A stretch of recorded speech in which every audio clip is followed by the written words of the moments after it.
So on this month's episode of 312, the HRP Podcast, we're going to be talking about HRP's Women's Employee Resource Group.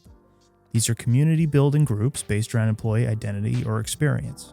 One of the greatest things about an employee resource group is that it's employee-led, and it really helps the company stay accountable.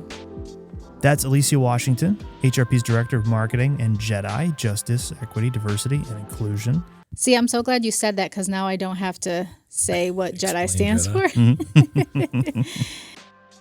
We'll be returning to that conversation a little later on. First, I want to turn to a few quick interviews we did. One with Jackie Baxley, the EHS&S practice leader at HRP, and one with Tori Kessinger, project consultant in the Charleston, South Carolina office here at HRP. They're going to be talking about the value of the WERG. Last in the Play Hard segment, we're joined by Yvonne Alston, the Chief Culture Architect, CEO, and founder of Indelible Impressions, who had an instrumental role in HRP's JEDI and DEI programs. We're also going to be joined there by Jane Smith and Allison Mendez as we play the card game Actually Curious. All right, we'll see you there. Here's Jackie. So can you introduce yourself, give us your name and what you do here at HRP? Jackie Baxley. I am the Environmental Health and Safety and Sustainability Practice Leader. So Jackie, my first question for you is why did you join the Women's Employee Resource Group? Great. Yeah. So I've been in this field for over 25 years. And so when I started my career, I was the only female manager in my very first job at my facility, and have always been in that minority population relative to a woman in a very male-dominated field. So since I've been in this field for over 25 years, I was hoping I could serve as a bit of a mentor for the women within HRP of coping strategies, how to deal with uncomfortable situations, best practices, or just, an ear to listen. Yeah, you've had a pretty broad range of experience both in the past and to this day in terms of like the environments that you've had to be involved in and worked in. So those have been like a lot of different challenges that you had to overcome in that. Well, I worked for 10 years in industry, and by no means do I want to give, any particular company or any particular industry a bad rap, but we've learned a lot over the last 25 years about what's appropriate dialogue, what's appropriate in working with others. And so I've experienced some things in working in industry, as well as working at a whole wide variety of job sites. So again, I just wanted to be a mentor for anybody that, just finds themselves in situations and needs somebody to talk to. And sometimes people just need somebody to talk to. They're not expecting any action or reconciliation. They just need to voice and vent. And, one of the reasons why I joined the ERG is just because, the WERG is because, I feel like I've been there in a lot of situations. So if somebody needed coping strategies or best practices or what would you do in this situation, or just an ear to listen, I was hoping that I could be that for folks. Yeah, absolutely. My second question for you is what benefits does the WERG offer HRP? Yeah, so, first of all, it's a great group of ladies in the WERG. So one of the benefits it offers to the individuals within the WERG is just a collection of a phenomenal group of women. So definitely the individuals within the WERG, I think, get a lot out of it just because of the camaraderie, of the women. But what it offers HRP as a whole, I think any organization that offers a safe space and community is a benefit for the entire organization. And so I think one of the benefits is just for employees to recognize that HRP is an employer that is going to provide you those safe spaces. It's going to provide you the peers that you need to succeed, whether it's an employee resource group designated around a specific community, like our Women Employee Resource Group is, or whether it's other things such as, a health and wellness committee, if that's where you want to find your peers and your influence within the organization, or in the fund committee, or, in the various, social aspects that we have. I think any company that focuses time and effort in community is a win-win for the company as well as the employees. My third question for you, why is it important for HRP to have a WERG? Again, it's just community, safe space, a place where folks can gather and share their joys and their sorrows. Actually, the WERG meetings always start with peaches and pits.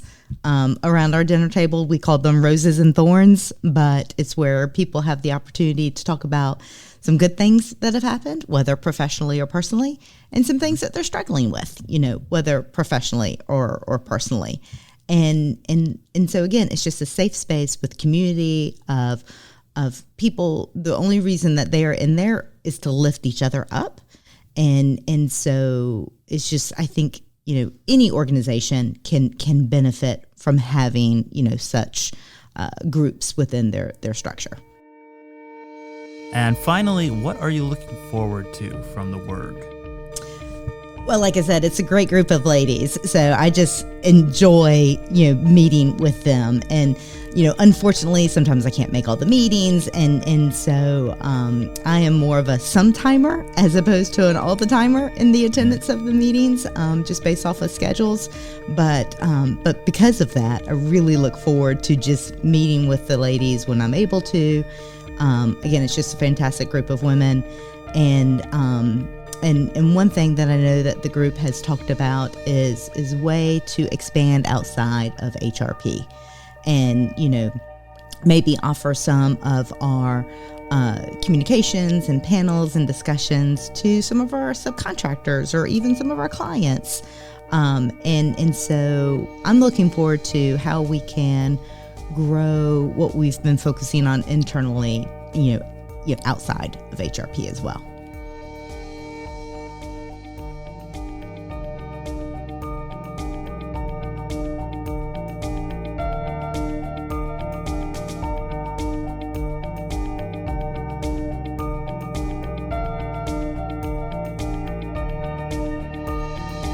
Tori, my first question for you is, why did you join the Women's Employee Resource Group? Yeah, so we like to call it the WERG sometimes. Mm-hmm. We always like to say, what's the good WERG? And that's the name of the podcast now. It's going to be the name of this episode. Okay, awesome. Yeah. We're actually getting some off topic real quick. We're getting some swag that has that on the shirt. So we're very excited for that. But back to the question. Mm-hmm. I joined the WERG because I had a colleague within the Charleston office who recommended it to me. So actually within my first week of joining HRP, that was about a year and a half ago, I went to my first WERG meeting. But I was also just excited about the idea of being able to connect with other females that are within the company. Mm-hmm. Had you heard of a Women's Employee Resource Group before this at all? I haven't. I heard of societies outside of work that focused on women, but I haven't seen another company that internally has a women's organization. So now that you've joined and you've been a member of it for a little bit, what benefits would you say the WERG offers HRP? Yeah. From the employee aspect, it's a great support system. Sometimes it's hard to feel like we're not just all separate little offices. We have a lot of locations, but I feel like the WERG is just a great way to make those offices feel like it's just one office. It really helps to connect you with people that you might not have spoken to beforehand. And with our smaller offices like Charleston, it really helps me to feel like I'm a part of HRP. It's a great support system personally. If you had a bad day and you just want someone to talk about it, they'll listen. It's also a great support system professionally. I'm new to my career. I graduated about 2 years ago. So there's things that I might not know how to handle in the field, and there's some great women that are there to just listen and give advice, and it really helps you to feel more connected within the company. That's great to hear, especially because I always wanted to go to the South Carolina the Charleston office, but I haven't gotten a chance to go down there yet. And I could definitely make sense that it might feel a little bit isolating or intimidating to be in one of our smaller locations. But it's so great to hear that this offers that opportunity to connect with other people. Yeah, it makes it feel like it's a bigger office, honestly. It makes HRP feel like it's one big office. It doesn't feel as like we're all individual locations. Makes us feel a lot more connected. So for you, why do you think it's important for HRP to have that kind of support system and connection? I think it's important because it really just helps to solve problems that we may have that you might not want to speak out about. As a newer employee, if I have something going on, I'm not necessarily wanting to like call my regional manager or something like that. So it helps to solve problems that other women might be going through. And I also think it's important to generate awareness within the offices. There's issues that women may experience that other people may not have known before. So it generates that awareness to have those difficult conversations. And I think ultimately it really helps to promote the core values of HRP. We have values champions that work on different aspects like culture, community, and I think it really just helps to make sure that we are promoting those values and cultures that HRP values and live out that mission statement.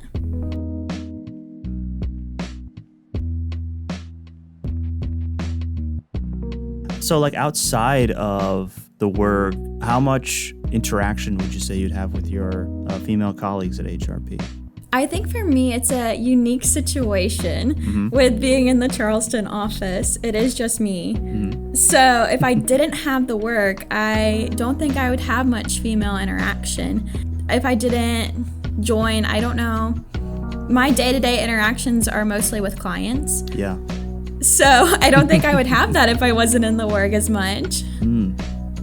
And my final question, Tori, is what are you looking forward to from the work?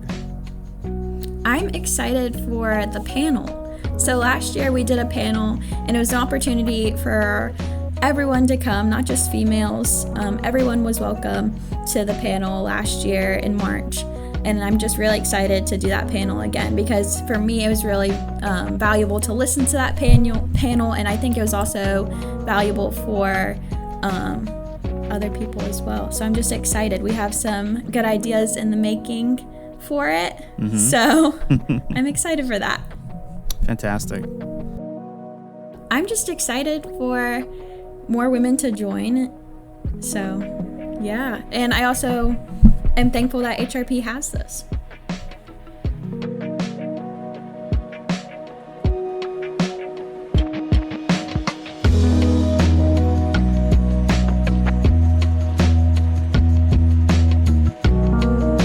Yeah, so we're here today to talk about employee resource groups. That's what we're chatting about today. Now, from a company perspective, a HRP perspective, I should say, we've always been, we have always strived to have this flexible environment. Our culture is like, we have so much pride in that. And it started that way 41 years ago, and it's continuing. When I came to Dan a few years ago, with the whole inception of the Jedi program. It's amazing it's been that long. I know. Yeah. It's been, and it was before 2020. I like to always point that out. It was before 2020.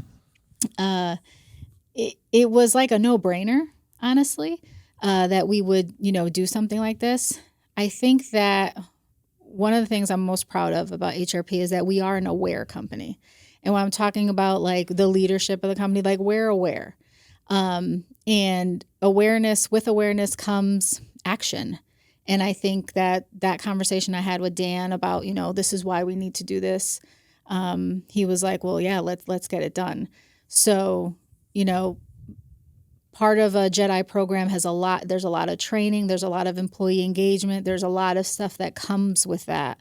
But the employee resource groups really help drive a lot of the change. Yeah, it's true.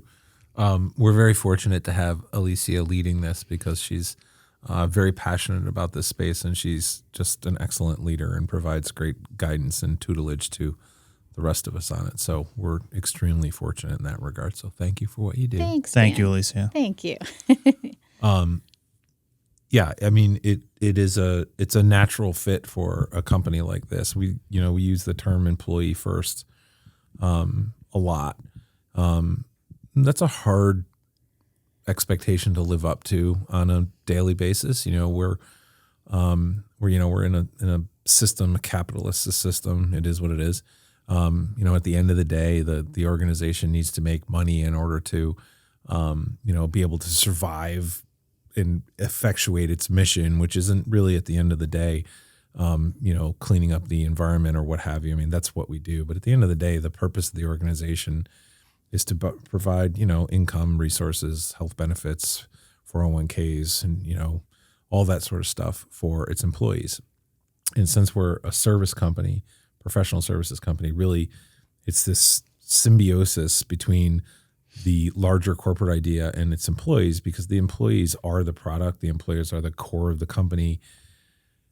And so therefore the employees also carry all of the burdens of the corporation's responsibility to itself. So it's this sort of circle that eats itself, Mm-hmm. I don't mean that in a negative way, mm-hmm. but so it just makes sense for a service-based company to be an employee-centric company. And I don't think that a lot of service-based companies ever really get there. They treat employees like products. Mm-hmm. They're disposable. They become damaged on the shelf. The milk container gets broken, so you just take the milk off the shelf and you throw it in the garbage and you get another one.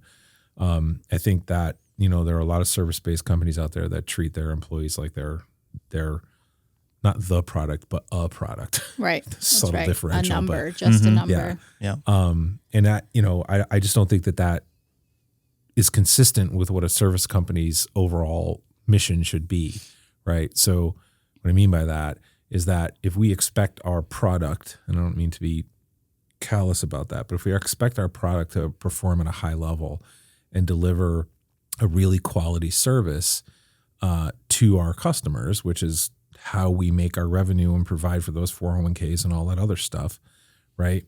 Then our employees have to be well positioned to deliver on that expectation. And being able to deliver on that expectation in no small part has a lot to do with how the company treats the employees or the product. If it's a well-treated product or a well-curated product, well, it's likely to do better in the marketplace. So for that reason alone, outside of all of the other, social benefits and the conversation, sort of at large out there and in the world right now, even outside of all of those good reasons, just from a totally internal facing, intrinsic core principle, it makes a ton of sense for a service company to be an employee-centric company, which brings us to things like a JEDI program. Right. It's just logical. Right. And studies have shown that,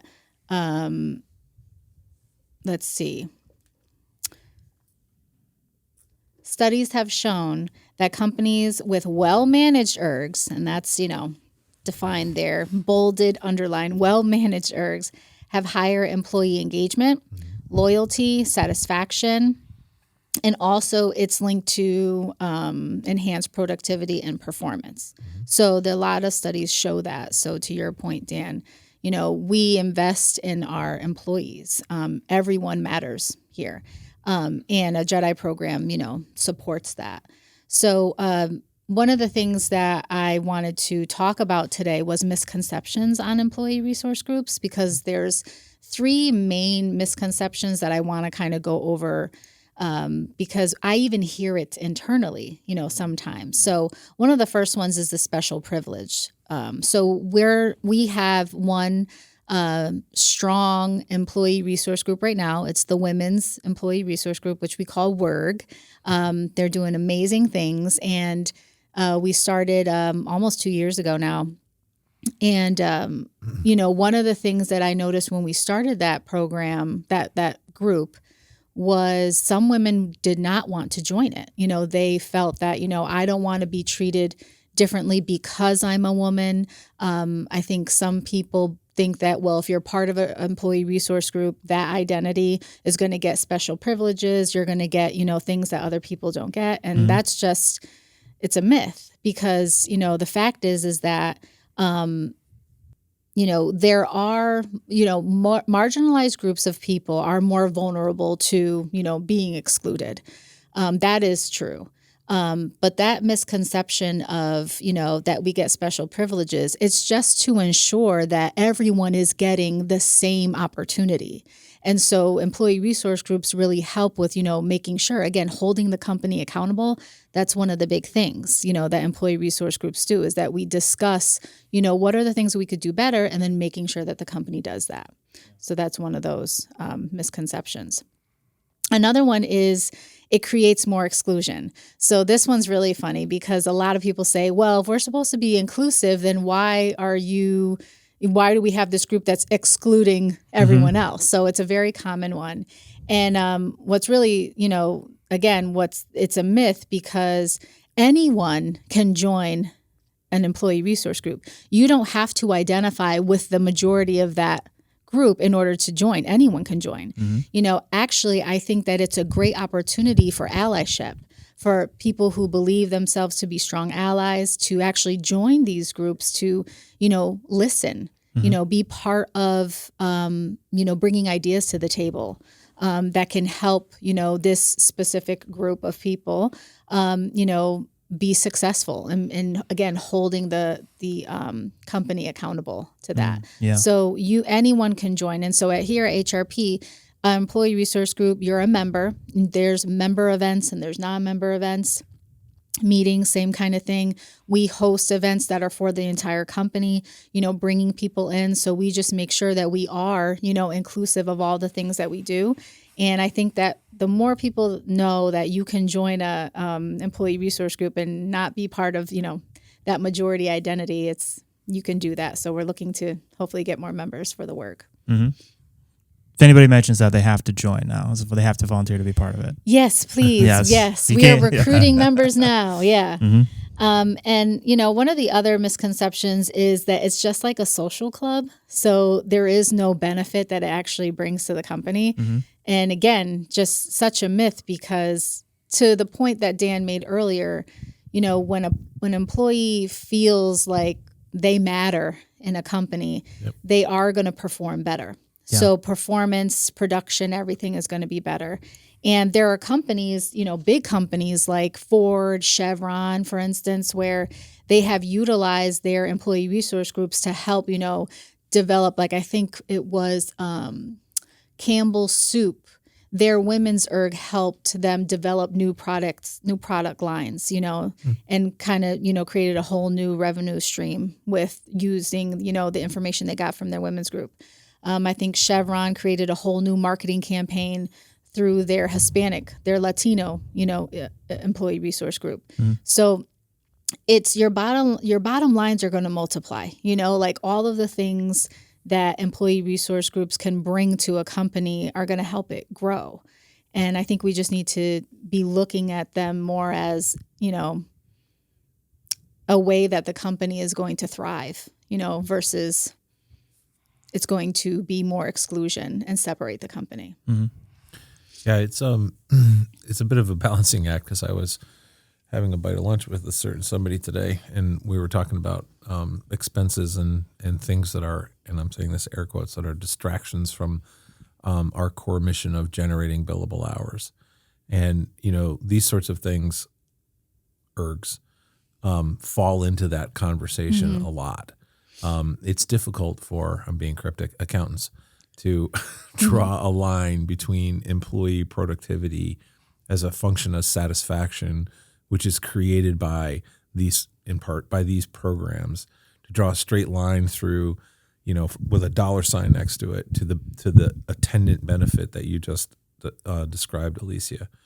And so it's this constant sort of wrestling match to try to impart the value of a cultural approach, a Jedi approach, or the value of an ERG in dollars and cents from an accounting perspective. And I think that that's kind of, at some level, maybe at a lot of levels, is kind of the thing that leadership needs to do all of the time. Like, you need to find ways to draw those lines to create that connective tissue, to try to figure out ways from a metric perspective to sort of measure satisfaction.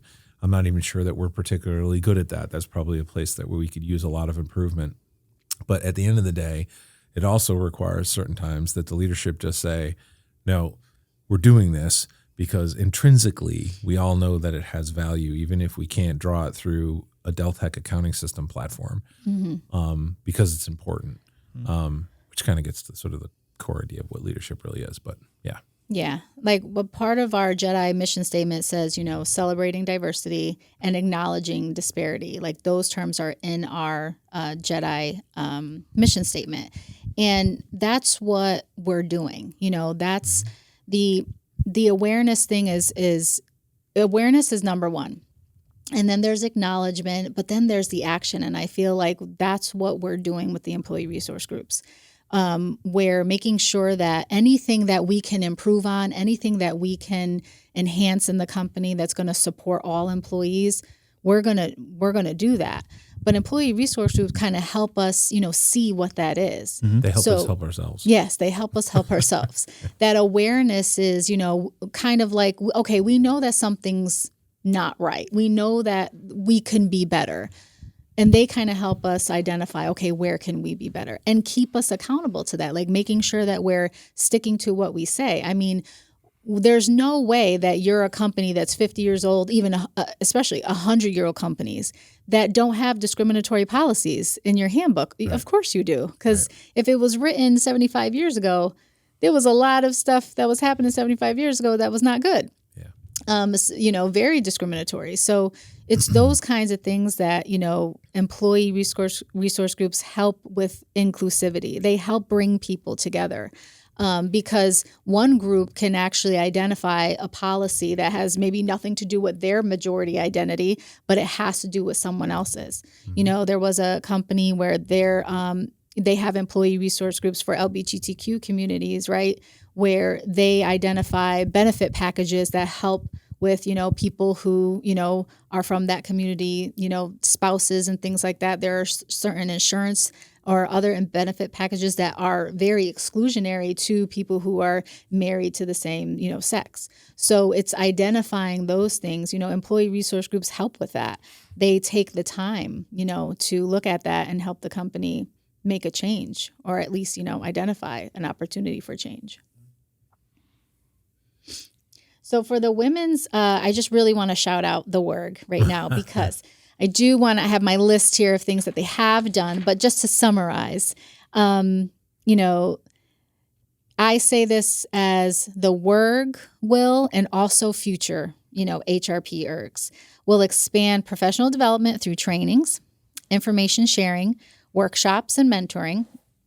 And they are forming important community partnerships that will bring in new hires, enhance HRP's reputation, and again, multiply our bottom line. So the women's group has been so successful in events in the company, events outside the company, bringing in community partners, giving each other, getting to know each other, this cross office, we're always trying to, bring people together, even though there's branch offices everywhere, and like people are getting to know each other on an even personal level. And then when they get to work on projects together, they already know each other from the group. So that's been huge as well. And we're just going to continue the work moving forward. And I'm really looking forward to the future ERGs that we're going to start and establish. And I just see all bright stars ahead. I'm real excited about it. Yeah, it's pretty cool. I'd love to get thoughts from each of you on a scenario that I think tends to happen from time to time at HRP, where folks here, they feel like they're, all day and night they're here, that they're still struggling to hit their billability goals. And maybe they're thinking, God, I'd really love to get involved in one of the ERGs, maybe the Women's ERG, but it's like, how can I find the time for it when I'm still putting in these hours and still having issues, getting the billability I need to maximize my potential here? Like, what would you say to someone or the people in those positions to encourage them? Thank you for asking the classic conundrum problem question. I mean, it is at the end of the day, it's that's always the issue. There's only so many hours in the day. And fundamentally, consulting is it's just like being a lawyer. It's about delivering hours to a project. And it's sort of inescapable reality of the kind of business that we're in. And if you couple with the fact, that striking a work-life balance when you're working in a high volume hours space like consulting is also a challenge. Committing to more work-centric stuff, even if it's an ERG that you're really interested in, when you could be at home spending time with your kids or your dog or riding your bike or whatever it is that you like to do, compresses the available time even more than the question that you just asked. And I don't want to cop out on this, but I don't know that there's really a great answer. I think that the answer is that, people just kind of have to try to figure out a way to move in the space and just recognize that it's a pendulum. And sometimes the pendulum is going to pull you towards the hour side. And then sometimes it's okay for the pendulum to pull you more towards the personal interest side, or the things that you want to join from a company perspective. And maybe you just have to make choices about that back and forth, which doesn't, it's not a great answer, but I don't know that there is another answer. You know what I mean? I think that what's big is that the company supports and encourages people to participate. Yeah, absolutely.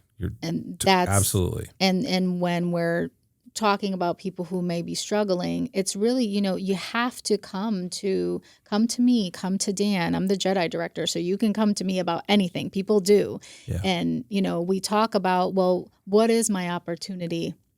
Right. I'm working 60, 70 hours a week, but I want to participate. Just me knowing that you want to participate, we can work on ways that you can. Right. I think people can kind of see throughout the 12 months in a year, okay, what part of the year am I a little bit light? Is it during the holidays? Is it during the summer? Is it the first quarter? Where if that's the case, then there's things that you can do those times of the year. You can still participate. I think. And this is why, diversity is such a big deal, is because the more you talk to people and you let them know things that are on your mind, you get more options, more ideas. Yeah, I think you just made a really great point. And I think that it's worth sort of pulling on that thread. So when you talked about, even just considering like what times of year are you busy or are you not busy? I used the word pendulum before, but maybe more properly, there's an ebb and a flow to all of the things that we do around here. And when there are crazy busy moments and there are, what am I going to do next moments? And that's just the cycle that we live through. I think what happens is that, and maybe this is more true in a technical business with people who are very analytical and regimented as opposed to a non-technical business. I don't know. But people want to get very structured and linear. So we're going to have an ERG meeting the second Tuesday of every month. That's when we're having the meeting, right? And then it becomes, cooked into a schedule and it's a regimented thing. Maybe that doesn't make any sense. Maybe we should have all of our ERG meetings every Monday, Tuesday, Wednesday, Thursday, Friday night in the month of June. Right. Because maybe I'm not saying that makes sense, but maybe that makes more sense. So I think, and this is sort of a core issue in the concept of consulting in general, where it's an hours-driven business, professional services, and I think probably a weakness for most technical people. The answer is always being flexible in the space and rising to the occasion, to the thing that needs to be dealt with in the moment, right? And that, because we do absolutely encourage employee participation in all these spaces, like encourage maybe is a little light. Like we would really like people to participate, not just encourage them. So the organization is actually effectively kind of driving people to participate. I mean, it's elective, you can do it if you want to or if you don't want to, but we would really like you to, right? So it's a heavy ask, right? So it's just one more time requirement. But I think, the people who can really be successful in this writ large, this space, are the people that can kind of move through these things. And, when the moment arrives that it makes sense to be really up to your elbows in an ERG issue, well, you're there. And then maybe the next time, you've got a report that's got to get out the door. And so that's where you are. And you just kind of move randomly sort of back and forth in that space. That's a hard thing to do. Yeah. But adapting that's kind of what it is. Yeah. Adapting to the moment, I think we do that a lot just as HRP anyway. Yeah. But I think knowing that it's okay, knowing that, okay, I'm struggling here. I want to participate in the WERG, but I haven't been to a meeting in 6 months, and I don't know how the next 6 months are going to be, but what can I do? It's just asking the question and having the conversation with, the leaders of the ERG or myself to figure out, okay, well, how, let's figure out how you can participate instead of thinking that we're mad at you. Yeah. and like we think you're a horrible member or whatever. I think that, we are understanding, and that's again part of the whole JEDI program is giving people grace. Like this is a program, this is a journey. It's never going to be over.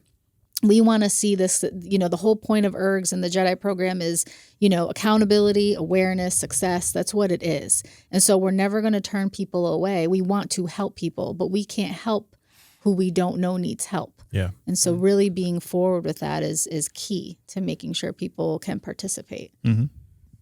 There's actually a point there where project managers, what we call project managers, have a significant role to play. One more significant role for the project managers.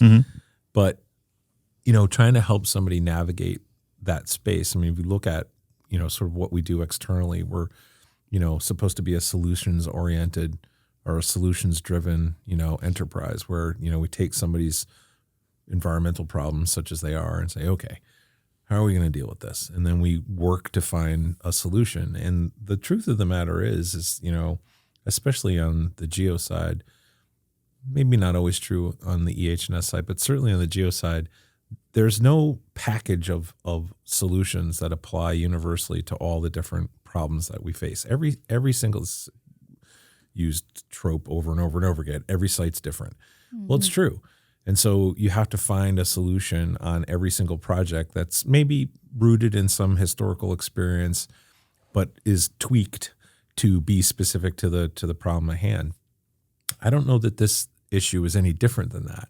Why, it's sort of, it's an interesting question to sort of to noodle around a little bit. Why do we treat internal issue points differently than we treat external issue points? If the external drive is to find, the right solution at the right time for the right person and the right set of problems, we probably should use that skill set internally too. And so when we talk about something like, a junior staffer who wants to join the WERG and, is passionate about that but can't see a way through, from an hours perspective, there is an important role there for a project manager who has responsibility to those hours, to meet the metrics, to hear that employee and to sit down with them and say, okay, let's figure this out. So you want to participate in this. I want you to participate in this. The company wants you to participate in it. Also, we have to get all these things done. Let's talk about how we can do both, right? And I don't know that conversation happens all that often. Right. I don't think so. Yeah. And I think there's we're encouraging that, and it should be happening, because everyone has an opportunity at HRP.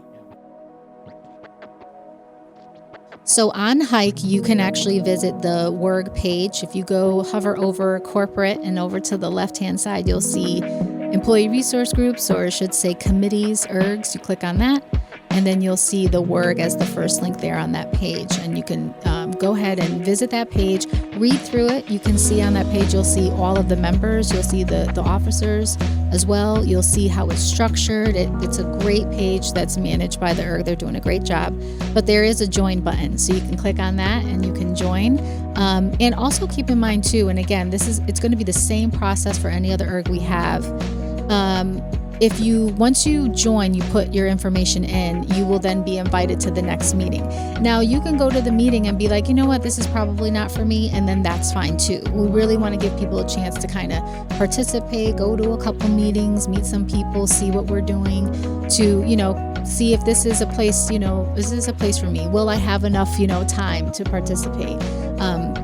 So that's how you'll join. So we're really looking forward to building up the Women's ERG with more members. Again, you do not have to identify as female to be part of the ERG. Anyone could be part of it. So we're looking forward to growing that membership. Welcome to the Play Hard section of 312. My name is Alston Mendez, and I'm a marketing coordinator here at HRP, and I'm also one of our community's champions within our employee resource group, or ERG, for HRP Women. Jane Smith. I'm an engineer here in the Farmington office and currently sit as the vice chair of the Women's ERG here. Fabulous. Well, I'm in great company today. I'm loving this.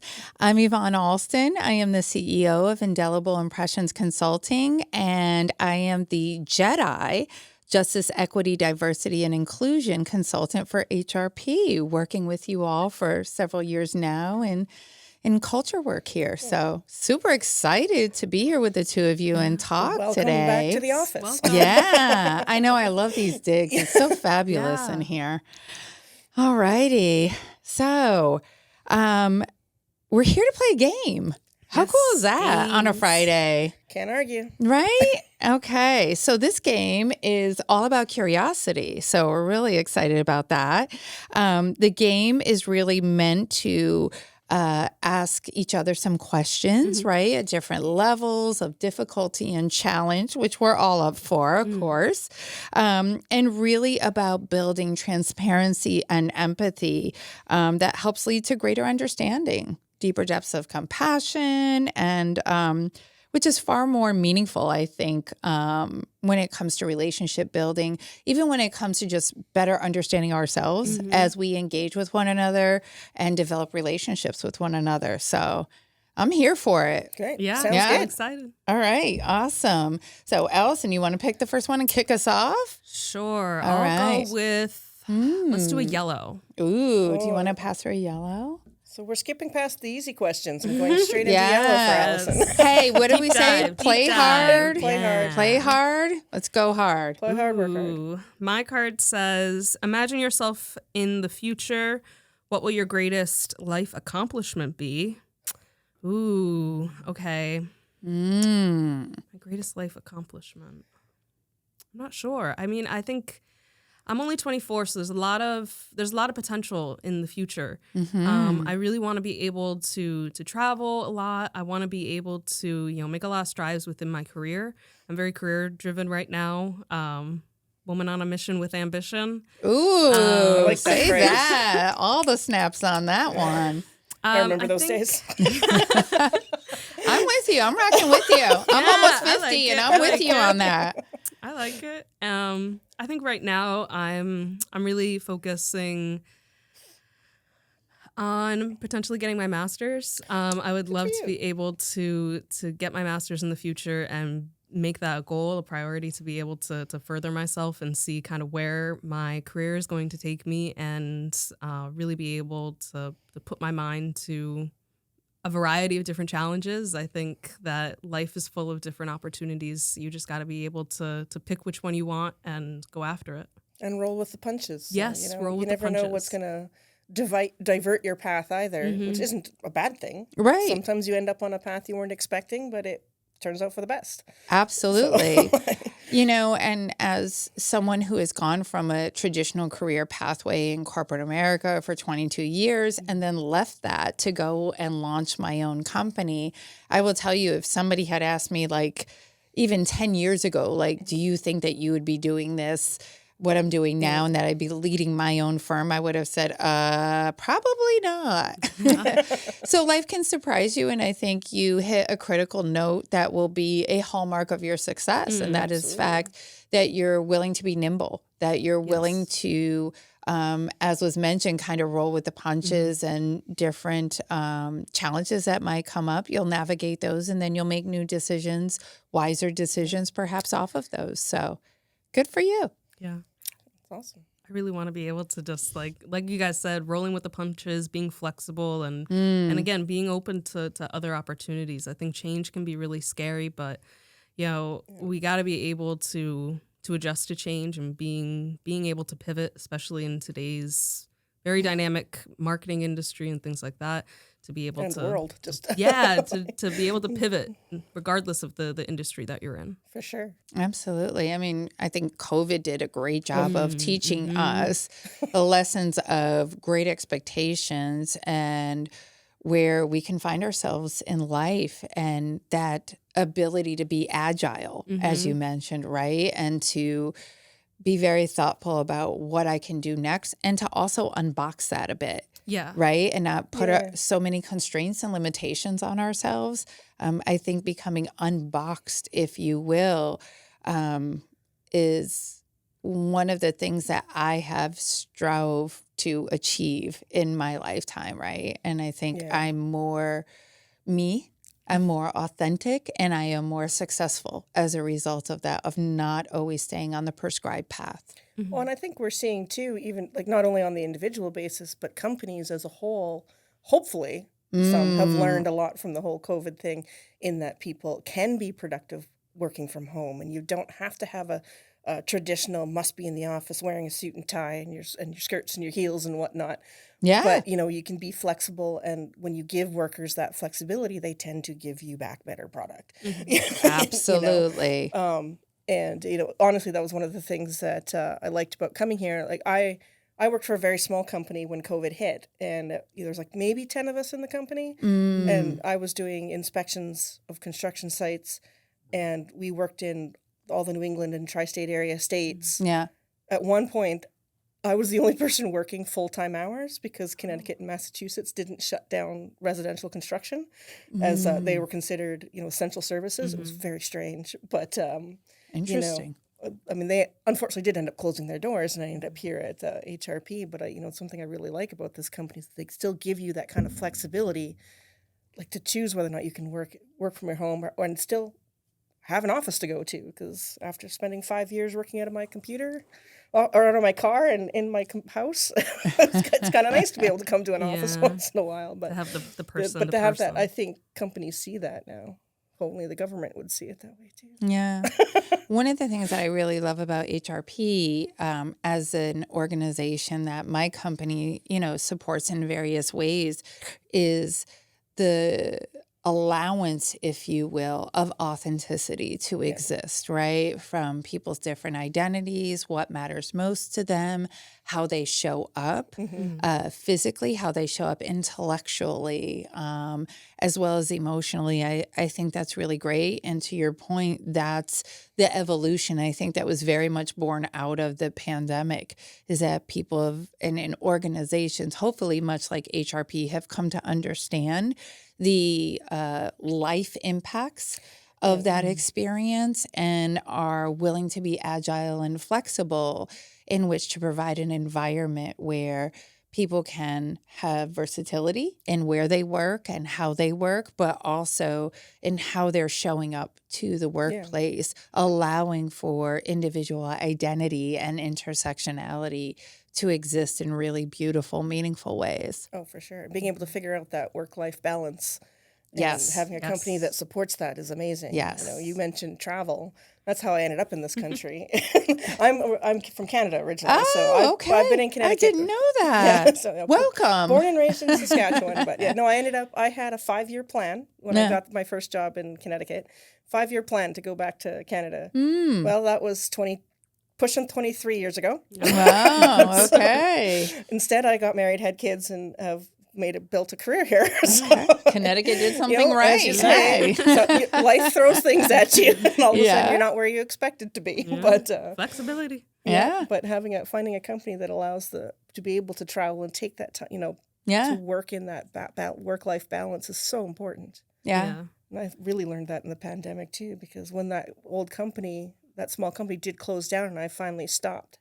Was forced into stop working, realized how much time I was spending, and I was like, I'm tired. Yeah. Yeah. So coming into here was being able to work with the managers and say, this is where my I don't want to say that my limits are, because I don't want to say that, I definitely put in the time that's necessary to get work done here, but I've recognized in myself being able to try to separate more that work-life balance, because I also had kids slightly older than average, and so they're just in grade 9 and grade 7 this year. So it's a lot of driving them all over the place and I remember balancing that with balancing that with the work requirements.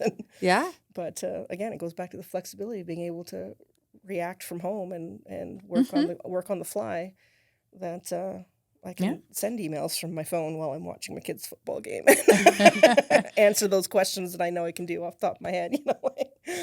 I don't have to miss it. So that's very good. It's balance. Very good. All that off of that one balance. question. Look at this, all the things. Yeah, we don't talk at all. Awesome. All right, you want to pick next? All Jane, right. which color do you want to pick? Go for it, Jane. I'm going to pick a green one. Okay. Let's say, okay.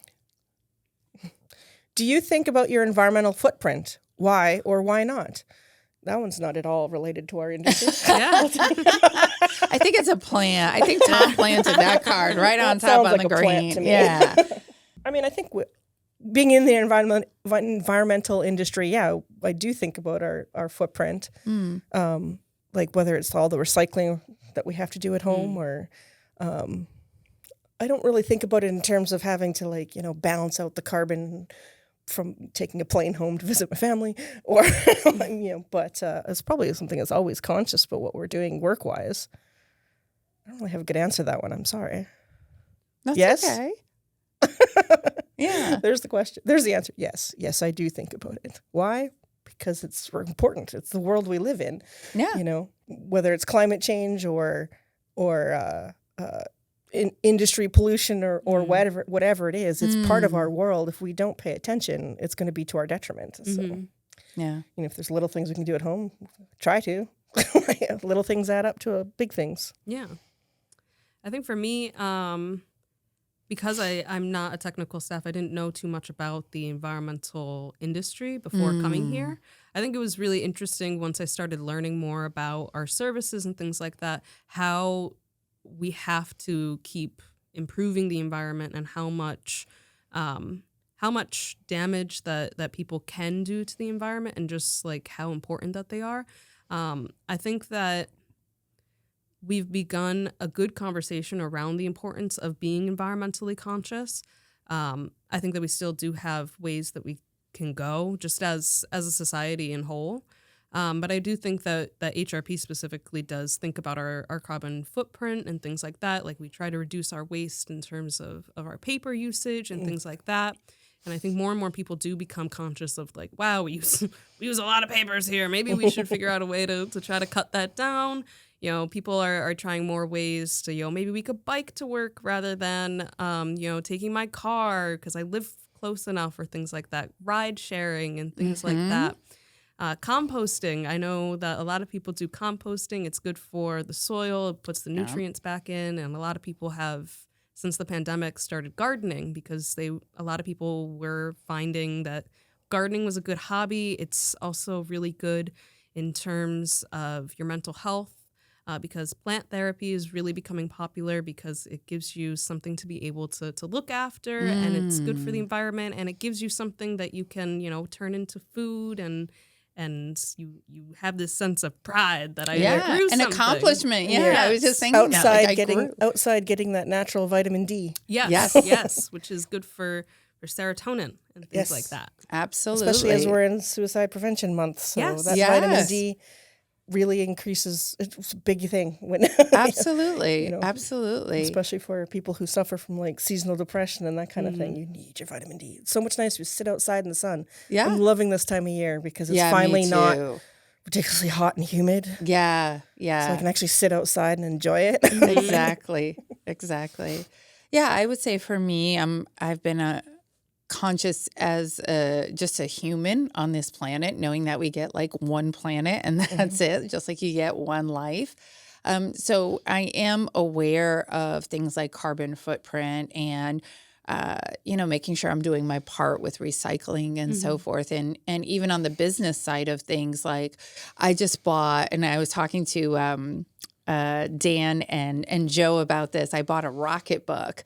And so it's this really cool, notebook that basically, like, I was one of those people where always taking copious notes in meetings and so forth. And so always having like 5 notebooks around, never being able to find a doggone thing, and got the rocket book. And so it's great because it's erasable and you can upload through a QR code, your notes up to the cloud or on a share drive or SharePoint or something. And so that was part of a very cognizant choice from organizational standpoint, but also just from an environmental standpoint too.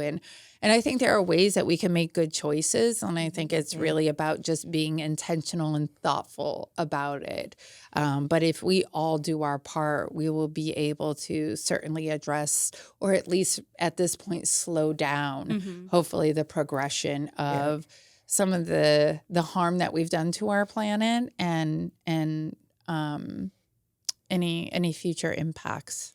So I think we all have a responsibility towards that. And if you can't compost or do other things, there's always offshoots. There's always things that we can do. Yeah. And it's about having that intentionality and that personal responsibility to do our part. So, yeah, whether you want to get into an argument with the climate change deniers or not, there's no reason, even if you take that argument and say the Earth is just in a warming trend and blah, blah, blah. Right. But there's no reason that we as humans on this planet cannot reduce what we're doing anyway. We don't need to make it worse. Right, exactly. If nothing else, why would we contribute to make it worse when we can, make it better. Make it better. Exactly. Especially when you're a parent, you start thinking about what are you leaving your kids? Yeah, absolutely. What kind of world, whether it's the social aspects or just the physical, what resources that we have on this earth, Yeah. There's a great show my husband and I were watching. I think it was through Apple TV or something called Extrapolations. And it was a fantastic series because it actually talked about how we are extrapolating from the earth in so many different ways and what the challenges will be in the future. And I think based on some commentary about the show is that it was very much accurate in terms of what's happening and what we will be facing down the road. So highly recommend it for anybody who's check that one out. Yeah, interested in learning a little bit more about the environmental impacts and so forth. So, all right, we're ready for another question. Yeah. All right, I'm gonna go for it. Go for the pink. Listen, I didn't get this far in life by not going hard. It is yes. All in. Oh, this is so apropos. Are you ready? Yep. All right, square shoulders, straight backs. Get ready, take it in. What does perfect mean to you? Oh, God. I love it. So, that's a tough one. Yeah, it's a good one though. I love it. So what does perfect mean to me? I am going to actually, perfect to me means choosing imperfection, because I am not a person who really believes that perfection should be important or it should be something we strive towards, or that is ever truly attainable. So for me, perfection lives very much in my ability to live imperfectly and to accept imperfection, whether that is how I look, how I feel, how I show up in the world. The work that I do is really rooted in understanding who we are, who we're not, understanding our fellow humans and the intersectionality of what makes them them. And that flies in the face of this concept of perfection and rules and boxes and parameters in which we live and exist. And so for me, that's perfect. Yeah. Right? Is that how I exist and who I am and how I show up, I guess you could say, is as perfect is going to come. And I am so okay with that. So whether it is shaving the side of my head or it is saying that I no longer leave parts of myself outside of environments to make others more comfortable with my presence, right? That's what I refer to as unapologetic authenticity.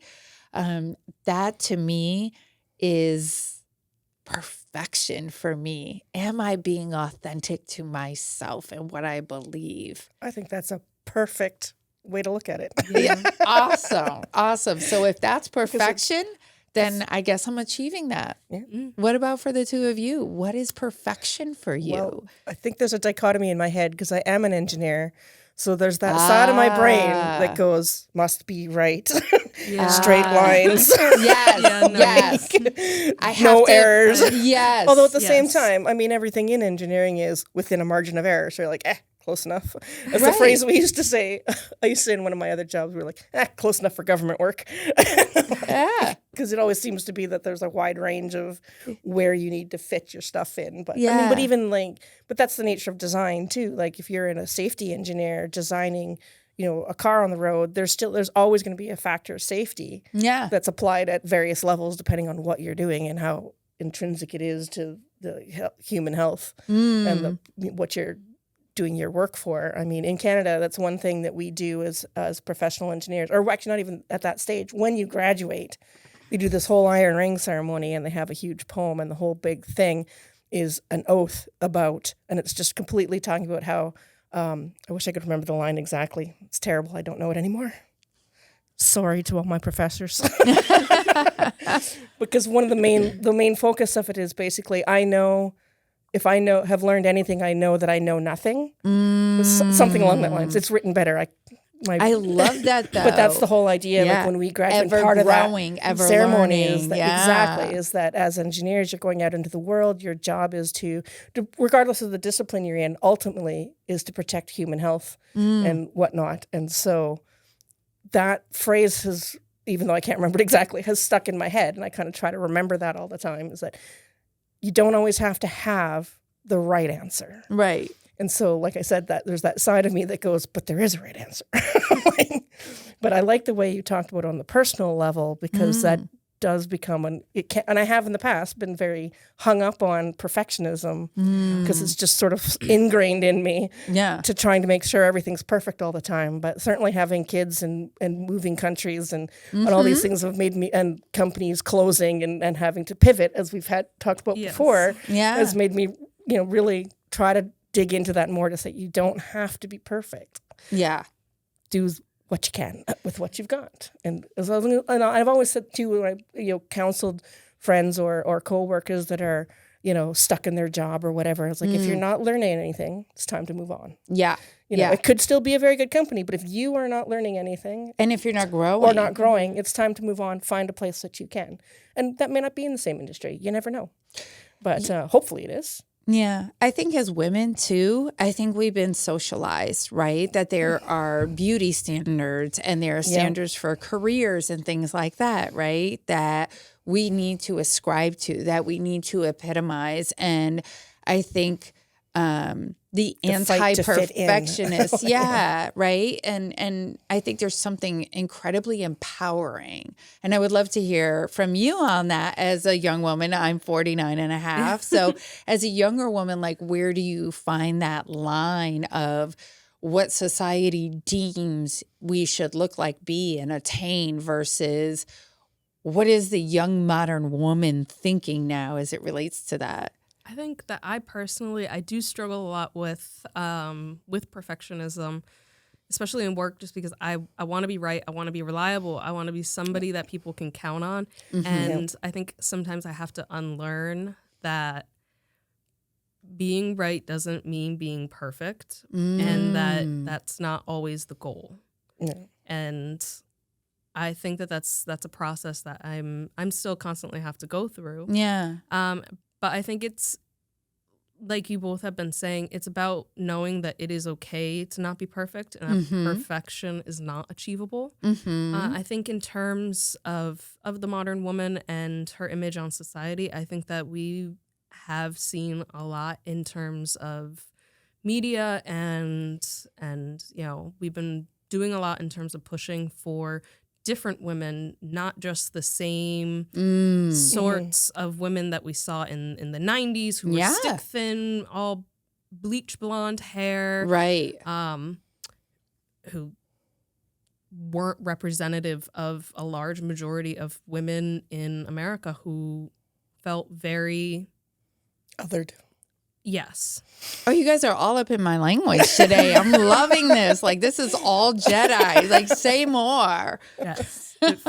And I think that, like, we have to be open to differences and being okay with the fact that just because somebody does something a different way than you, then that doesn't mean that it's necessarily imperfect or right, that or it's wrong. wrong. Yeah. Yeah. I agree. And even as we're I think splashing around in the Jedi pool a little bit in this conversation is even thinking about how the definitions of women have evolved, right? Versus female, which is anatomically correct, but women, now that we have trans women, right? And so just widening, I think, the parameters around what does it mean to be a woman? What does it mean to be attractive? What does it mean to be a standard of beauty in and of yourself when you're not necessarily ascribing to all of the former norms, whether that is racially and ethnically, whether that is style, whether that is age, right? Yeah. And all of that, like, no shade against the women who go and do the Botox and the this and the that, but it's like, I feel I was meant to age gracefully, and I was meant to age and wrinkle accordingly. And if I do, then I do. But to try to fight back against that in some way of what is very natural, what is very human, seems very almost anti-human to me in certain ways. So I love the fact that now in this era of where diversity, equity, and inclusion and justice and accessibility and all of those things, I think what it means to the world is that there's no longer this standard of perfection, but it is vast and multifaceted. And I think that that's just really cool. I think that it's redefining some of the expectations, hopefully. It's redefining the expectations of what it means to be a woman in the workplace. Yes. We can come to work and dress the way is comfortable for us and not have to be trying to do the female version of the men's suit. Like, I mean, again, we're lucky we're in a company here at HRP where that isn't the norm, where they don't require us to be all dressed up all the time, like in days in, bygone eras, can I say? Although I know there's still companies that do. But, more power to them. But I'm glad I don't have to wear a suit every day.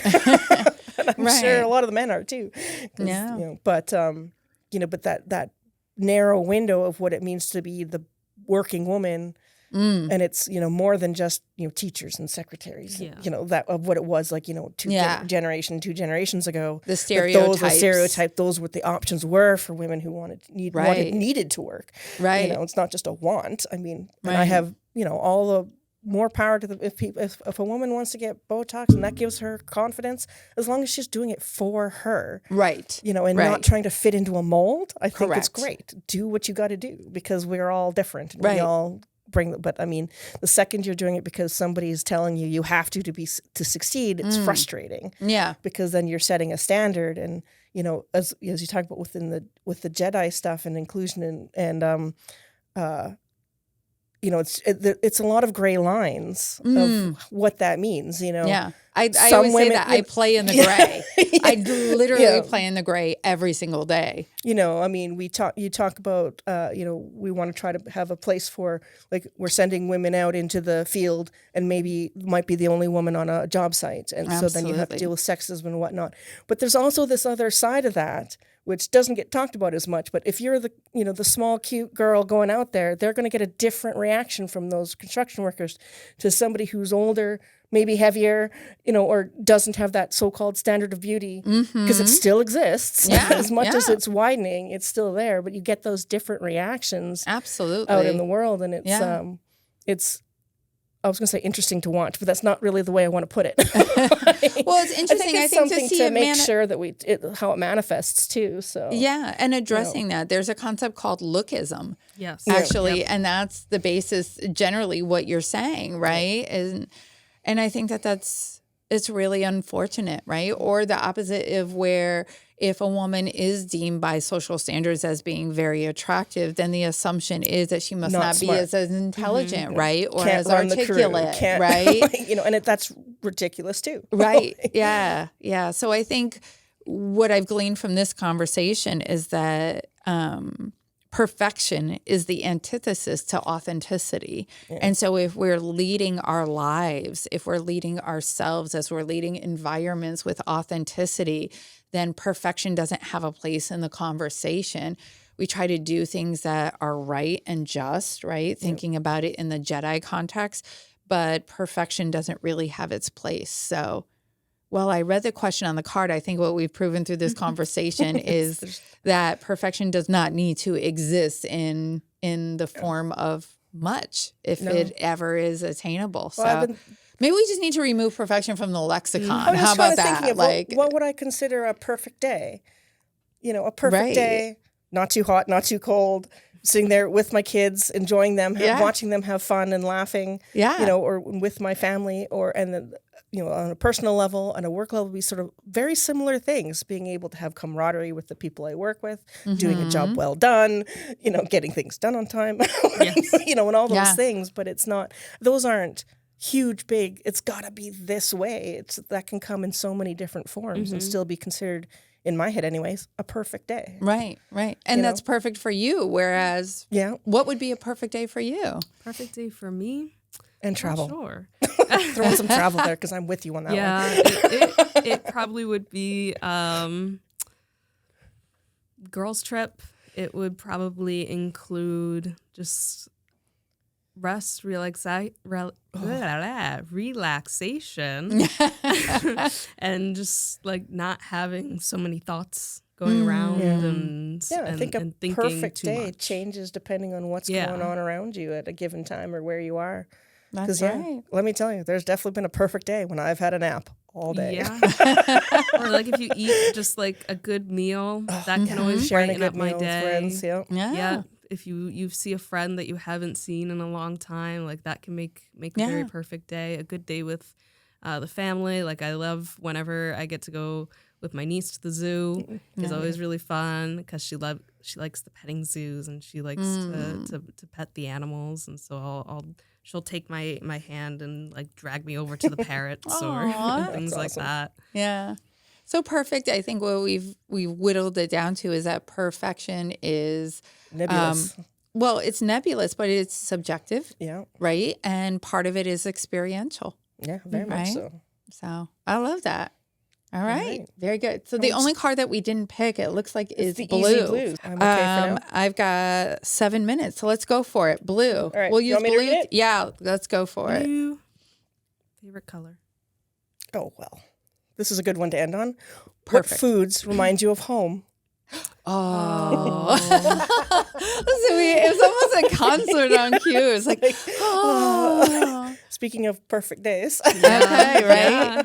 Okay, so let's at least name like one food and why. And maybe that's like a perfect note to end on. One food and why? Yeah. One. Well, if I'm going to pick one food, what reminds me of home, I have to pick butter tarts. Because in Canada, it's something that is, because Canada being, British colony, lots of influence from the United States and whatnot, and the French in Quebec. So there's like there's nothing that's, I don't want to say there's nothing that's truly Canadian, but there's not a lot of foods that are really Canadian foods. Okay. But the butter tart I've learned is, and I didn't learn that till I moved here, is something that doesn't really exist elsewhere. It's similar to pecan pie.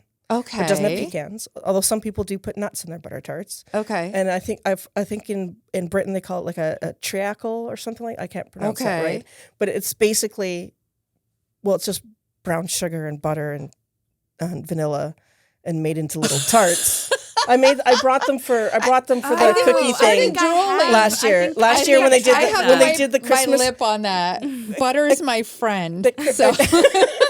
Last year when they did like the cookie contest or whatever, I made butter tarts and brought them in. So you might have had them then. Have you shared the way recipe? I don't know. Sent around. I should though. But yeah, I heard. For the record, I would love that on CBC Radio, Canadian Broadcasting Company. Yeah, radio. It's like NPR, but in Canada. Yeah.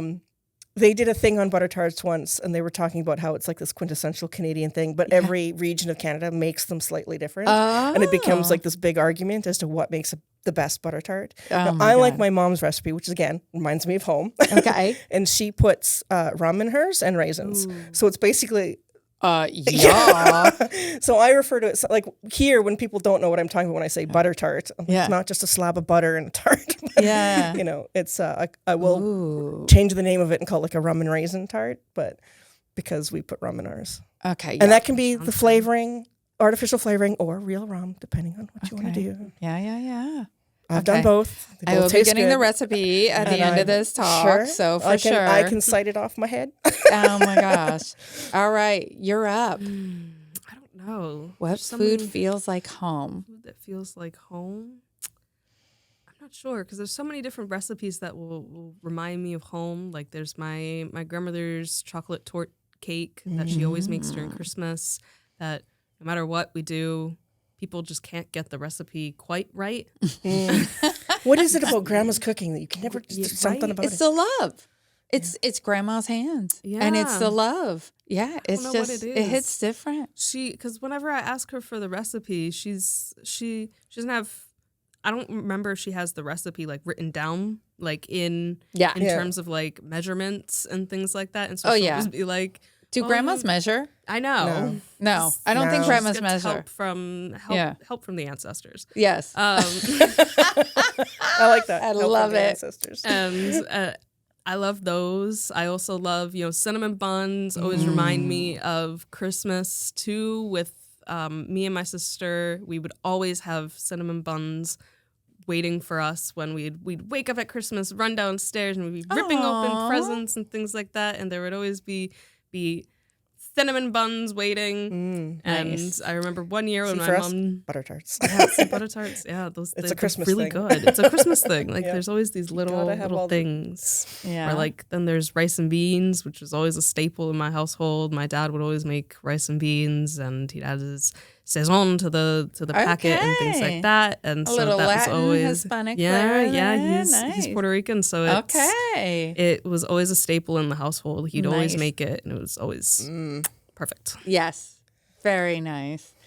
Oh, for me, food that feels like home. So being a Black woman, there are some cultural traditional foods like cornbread and collard greens and Oh, fried fish. Yeah. Especially like whitings with the cornmeal is like a real happy place with a side of hot sauce. It's a good thing we're ending at lunchtime. I was just going to say, this latter conversation has made me quite hungry. So those things feel like home. And then I would say now in my older age, something that I really enjoy is my husband and I every night. We're such a, kind of an older traditional couple, I guess, in certain respects, that we do like tea and like a cookie or dessert at night. And like we have a whole tea cabinet. And so like tea and a little sweet something at the end of the night very much feels like home to me. Like even when I'm away and I'm traveling for work or if I'm speaking somewhere or whatever, like I still try to end my night with a small cup of tea and a little treat. Yeah, a little treat. That's not a bad idea. That's what feels like home when I'm not at home. So that's interesting. Like it always makes me a little nostalgic. Yes, right. Those things always make me very nostalgic. Sentimental. Like, talking about what feels like home, things like that. Like it just starts the whole montage of memories and it really does. Especially surrounded by, or not surrounded by, but surrounding the topic of food. Because it always, that's what brings families together. A lot of around times, a table. Like some of my favorite memories of family is going out to my grandmother's farm, and she didn't have a big house, but we would all and we'd stay overnight because you had to drive an hour to get there, which is not that far, but Saskatchewan, it feels like a long time. You're driving through an hour of nothing. But, and she'd set up this big table in the living room so that like the table, like I'm on a couch, the table would be like right there, like the chairs to the table, like so everybody was sitting around it, and then as people were leaving the table, some would stay talking, and the other people would be like squishing off on to sit on the chairs where they could still be in the conversation, but just that everybody being in the one room. The gathering. You just sleep where you can. There'd be people sleeping on the couches and in the bedrooms and on the big Napping. recliner. The kid, we as kids loved my grandpa's big recliner that you could, because we were small enough, you could just like cozy up into it. It was a perfect place to sleep. My brother slept in the attic. Wow. She had a walk-in attic, like you up on the second floor. So you could walk in, and it had where they stored a lot of the games of my mom's and her sisters' games when they were kids and whatnot, so we could go in there and play with that stuff. But there was enough space. He put a mattress down, and he got to have his own little room. Nice. Because he was the oldest grandchild, so he got the attic. Well, this was such a great conversation. I would love to be invited back. Tom, can I get back on the roster like some other time in the future? Yeah.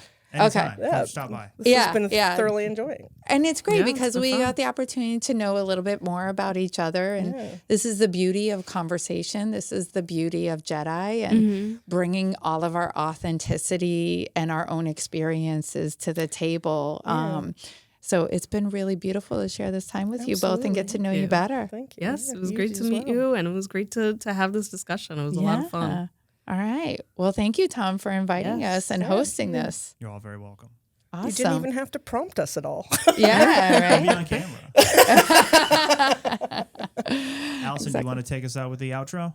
Yeah. Sure. This has been the 312 Play Hard section. Like and subscribe this video, and as always, we will see you next time. Perfect. Thank you, everybody. Awesome. Ooh, this was was so fun. good. Oh, I like this. Yeah, this was good.